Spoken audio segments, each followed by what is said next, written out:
Ever found yourself in a queue, perhaps at a coffee shop or a movie theater? You know how it works, right? In the world of data structures, a queue operates in much the same way.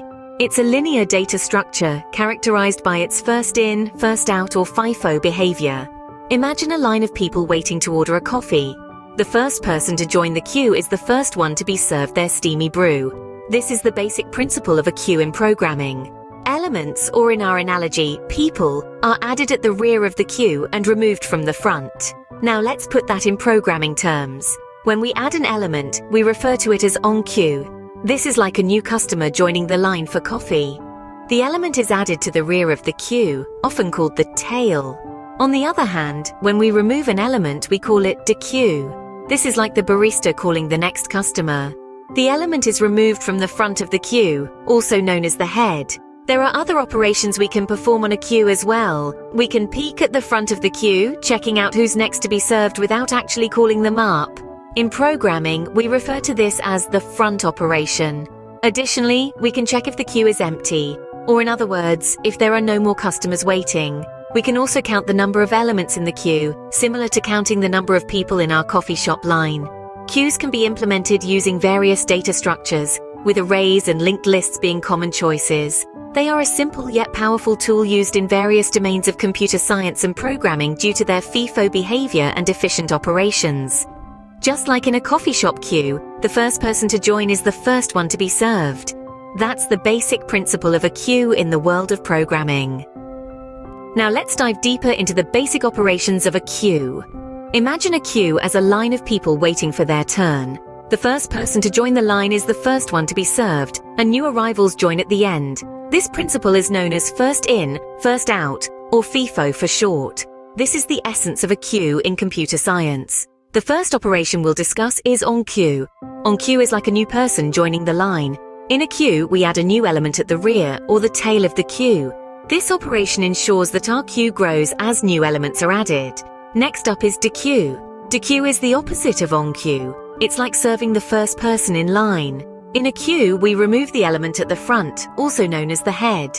This operation allows us to process and remove elements in the order they were added. Then we have the front operation, also known as peek.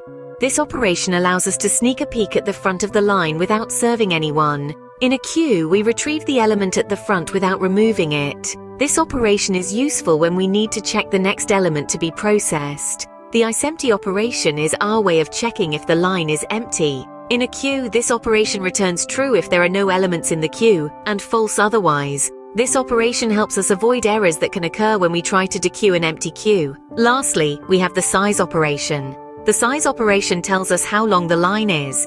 In a queue, this operation returns the number of elements present. This operation helps us keep track of how many elements are waiting to be processed. These operations form the backbone of how a queue functions in a computer program. Together, they allow us to add, remove, check, and count elements in a queue, enabling us to manage and organize our data efficiently. Understanding these operations is key to unlocking the power and utility of queues in computer programming. So, how do we implement a queue in a computer program? Let's take a peek. Implementing a queue can be done using various data structures, and the choice largely depends on the specific requirements of your program. Arrays and linked lists are often used, but today, we'll focus on a simple implementation using a Python list. Imagine a Python list as a line of people waiting to be served. The operations we perform on this list reflect the characteristic first in, first out behavior of a queue. Firstly, let's create a class called queue. In the initialization method, we'll define an empty list which will serve as our queue. This is like opening a new service counter with no one in line yet. Next up, we have the isEmpty method. This checks if our queue is empty by returning true if the length of our list is 0. It's like looking at the line and seeing no one waiting. The onQueue method is used to add an element to the rear of the queue. In our Python list, this is achieved by appending an item. It's like a new person joining the end of the line. The Dequeue method, on the other hand, removes and returns the element at the front of the queue. In our list, we pop the first element. This represents the person at the front of the line being served and leaving the line. The front method retrieves the element at the front of the queue without removing it. In our list, we simply return the first item. It's like checking who's next in line without calling them to the counter. Lastly, the size method returns the number of elements in the queue, which is the length of our list.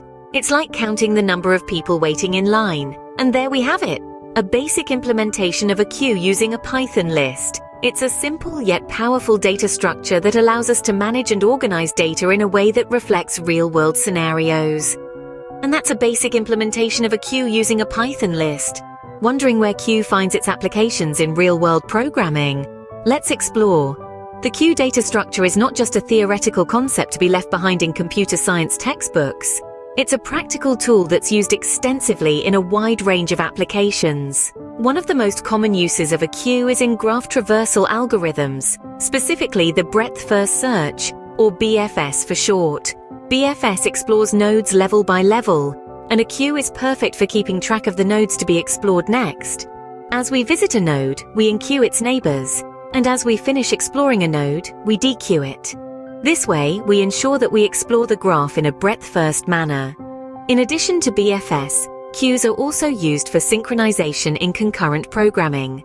When different parts of a program need to communicate or share data, a queue can manage this flow of information. It can act as a buffer, holding data until the receiving part is ready to process it. This is especially useful in scenarios where data is produced and consumed at different rates. Speaking of buffers, queues are a crucial part of buffering mechanisms. You can think of buffering like a temporary holding area for data. For instance, in a printer queue, documents to be printed are temporarily stored in the queue until the printer is ready. Similarly, in a message queue, messages are held until they can be delivered or processed. These buffering mechanisms help ensure smooth and efficient data processing. These are just a few examples, but queue finds its applications in numerous areas of computer science and programming. From operating systems to data communication, from computer networks to artificial intelligence, the humble queue is there, quietly making sure that everything runs smoothly and efficiently. So the next time you're in a queue, remember, you're in good company.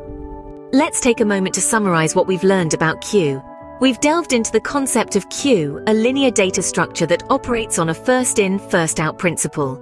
It's much like a line of people waiting in turn, where the first person to join is the first one to be served. We've explored the basic operations that define a queue. The onQueue operation adds an element to the rear, while the dequeue operation removes and returns the element at the front. The front, or peek operation, retrieves the element at the front without removing it, and the isEmpty operation checks if the queue is empty. The size operation returns the number of elements present in the queue. We've seen how queues can be implemented using various data structures, with arrays and linked lists being common choices. We even walked through a simple Python implementation of a queue using a list, which illustrated these operations in action. Queues aren't just theoretical constructs. They have practical applications in various domains of computer science and programming. They're used extensively in graph traversal algorithms like breadth-first search to explore nodes level by level. In concurrent programming, queues often facilitate inter-process communication or thread synchronization, managing the flow of data between different parts of a program. They can even be used to implement buffering mechanisms, such as in message queues or printer queues, where incoming tasks are temporarily stored before processing. The time complexity of the enqueue, dequeue, front, and isEmpty operations is typically O1 for most implementations, making queues efficient tools for managing and organizing data. In essence, a queue is a simple yet powerful data structure. Its FIFO behavior and efficient operations make it an essential tool in a wide range of applications. Understanding queue and its operations can be a powerful tool in your programming arsenal. So next time you're in a queue, maybe you'll see it in a different light.